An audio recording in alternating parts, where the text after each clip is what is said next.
All right, good morning, everyone. This is Boxingwave. Please subscribe to the channel if you haven't already. Shout out to everyone that was here last night for the live commentary. Shout out to all the new subscribers. All right, thanks for supporting the channel. We had a great time yesterday. We saw one of the craziest knockouts, possibly knockout of the year already in March, between Anthony Joshua and Francis Ngannou. Second round KO by Anthony Joshua. All right, so this video here, I'm sure you guys already seen my reaction video, man. Reactions are crazy. I still gotta make a reaction video of like maybe my top 10 best reactions to a fight, And it's not even acted out. Like that's the way I just react. That's how I am with the sport. I get that hype, Mostly you guys know I'm really like chill, laid back, giving commentary and stuff. But when something like that happens, I get super amped up.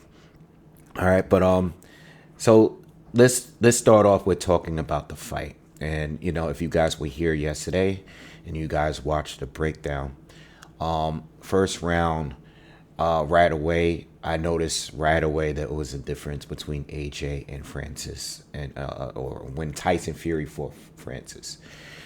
Francis never looked comfortable. He kept biting off the feints. That was the main problem of the fight. Kept biting repeatedly off the feints. AJ came out feinting him to death. His jab, another thing, key difference in the fight. Jab, very quick, very powerful, and he kept changing levels. It just AJ made him look like he doesn't belong in a boxing ring, AJ did what I thought Fury was going to do in their fight. Instead, Fury made Ngannou look like he was a good boxer. He made him look that way. And even if we say like, yeah, he still had his issues and he still is this the way as competitive as that fight looked, he just made Francis look so good and AJ made him look so bad. And yes, styles do make fights. And I don't think Francis loses to everybody in the heavyweight division, because I don't think everybody can do what AJ can do. But right away, I realized that this was a different type of fight because mainly the feints. He kept biting on each one, and he just didn't look comfortable. We got the first knockdown in the first round, and then at that point, I was like, I had told you guys right before the knockdown, and I told you guys in a breakdown, do not switch southpaw. I knew Francis was going to do it because he was uncomfortable in the earlier, the first minute or so in the first round. I said he's probably going to switch. And then when he switched, and it was bad for him because AJ, in my opinion, is better against southpaws. It's been proven. I know he lost to Usyk, but Usyk is a special fighter. He's probably one of the most athletic fighters out there.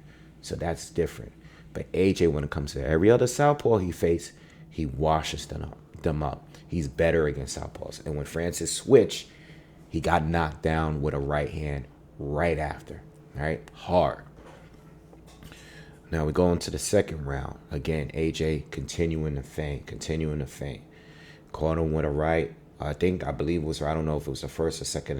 I know the second knockdown was definitely a right hand. But he gets Francis, there's not much to say. The highlight of the fight is the whole fight.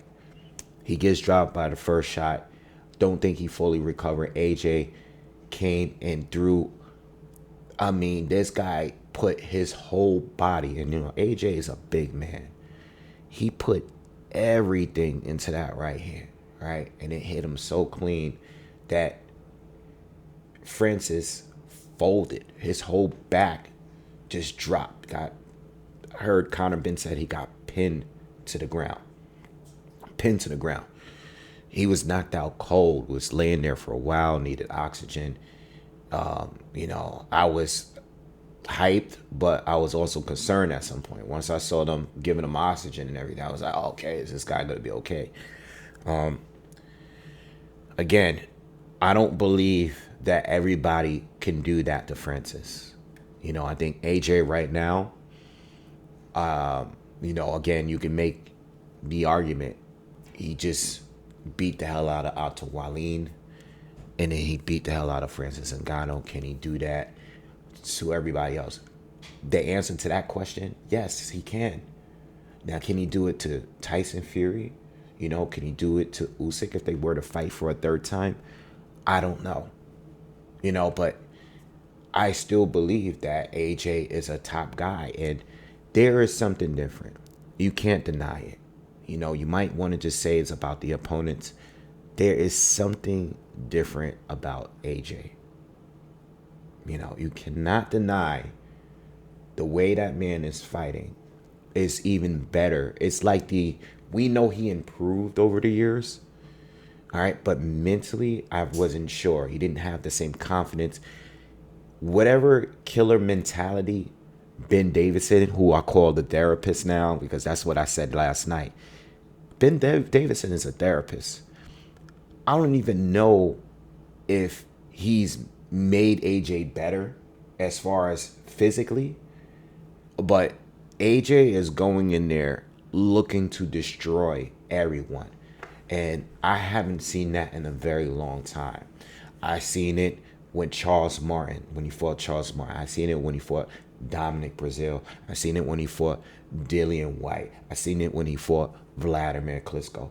Something about that killer mentality left.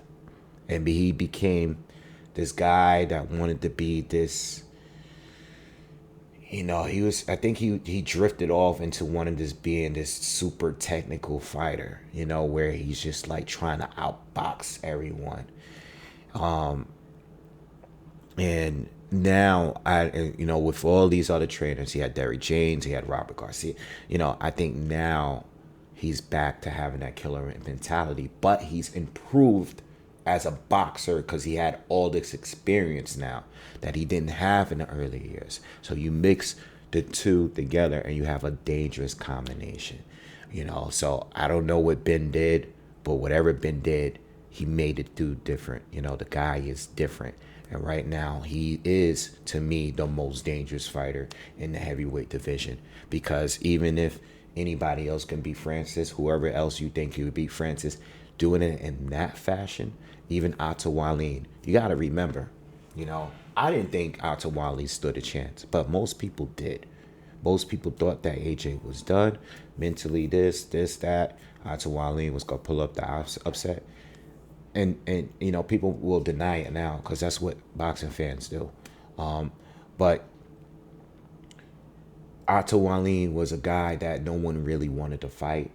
He gave Fury a bad enough cut that in any other fight that would have been a stoppage. All right. But Fury still won the fight. Right. I'm glad the fight wasn't stopped. Let me just add. But Otto Wallin is a guy that, like, even Dillian White didn't want to fight. Dillian White avoided him when he was supposed to fight him. Backed out of the fight, never went back, because Otto Wallin was one of those guys that was kind of dangerous as far as like beating him on points. He was a southpaw. He had the skills. He looked good against Fury. No one really wanted to fight because the risk wasn't really worth the reward. AJ took a ball and did him dirty, right? There's something about him, the jab, the right hand to the body. He just looks sharper. I've gone back and watched the Jermaine Franklin fight. I watched the Robin Hood fight. What I saw in AJ against Otto Wallin and now Francis Ngannou, that wasn't the same kind of AJ. This AJ reminds me of the AJ of old, but it just more improved. All right, so it's not really much to say. The KO was crazy. What I will say moving forward is only really one thing to do here, because we're still waiting for Fury and Usyk to fight each other. And, I think they're going to have a rematch anyway. There's going to be a rematch clause in the fight. So they're out for the year. They're not going to be available for the year, and I only believe that only one of these fights is going to be for Undisputed. Most likely in a rematch, most likely they're going to be stripped. So the best thing for AJ to do is to go and fight Filip Hrgović. You know, Philip is first in line. The WBO is up there too, but I believe the IBF gets first dibs at a title. So I would go that route. Joseph Parker, which I'm going to speak on in a minute. Joseph Parker beat Big Bang, all right, Zhilei Zhang last night. So they're having their rematch, and that's for the WBO interim. So they're already tied up. Fury and Usyk is tied up. The only other meaningful fight here is against Filip Hrgović for the IBF. You know, and AJ get that IBF position if Fury and Usyk fight each other for undisputed. More so than likely, that title is going to be freed after their first fight. You know, it's probably going to be vacated, maybe even the WBO. I don't really know. We just got to see how this all plays out. But even if it doesn't get vacated, you put yourself at the #1 spot for the IBF, and you'll put yourself in position to fight the winner of Usyk and Tyson Fury. All right. So I think that's the only way to go. I'm not going to even entertain any other fight. Some people will say Deontay Wilder or, you know, whoever guys you want to name. You know, I personally just think the Wilder fight, as much as you guys know, I mean, I still wouldn't mind seeing it. You know what I mean? But it's definitely lost his buzz because now AJ has been looking phenomenal and Wilder has not looked that great. So we just gotta wait and see what happens. But I think the only fight that makes sense right now is against Filip Hrgović because Parker and Zhang is going to be tied up, and so is Fury and Usyk. All right, so I say Filip Hrgović should be next. Take the fight. It's a great fight. Filip is undefeated. He's the only other guy that has a win over Zhilei Zhang.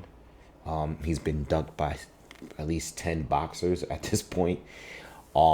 That's the way to go. You know, that's the way to go at this point. You know, I know Filip is not a big name, a household name in the heavyweight division, but he's an up and coming guy that no one really wants to face. You know, he's one of those guys that are, you know, maybe not age wise, but he's in the class of him, like Frank Sanchez, and even like the younger guys like the Jared Andersons, all those guys that's like top contenders, F.A. Gajaba, all those guys that has Jalolev, you know, all of those guys that are picking up big wins, that are undefeated, that's on the come up, they're moving up in the ranks. Filip is at the top of those guys. So I think AJ, to have that win over a guy that could do things in the future, already picked up a win against Zhang, very controversial, but still win. That's one of those guys that might do something in the future, may become champion later. And being, you know, that's one of those wins that might age well later. So that's where you go, get the IBF position, solidify that, and then we'll move forward from there. All right. Anyway, guys, again, thank you for being here last night. I have to do one more quick video on the other heavyweight fight, and I'll probably be back later to do some more content on the upcoming fights and stuff. I talked about them briefly yesterday, but I have to hurry up because I'm into the F1 Grand Prix thing now, and that starts in about 20 minutes, so I got to get up out of here, all right? I'll see y'all soon. Peace.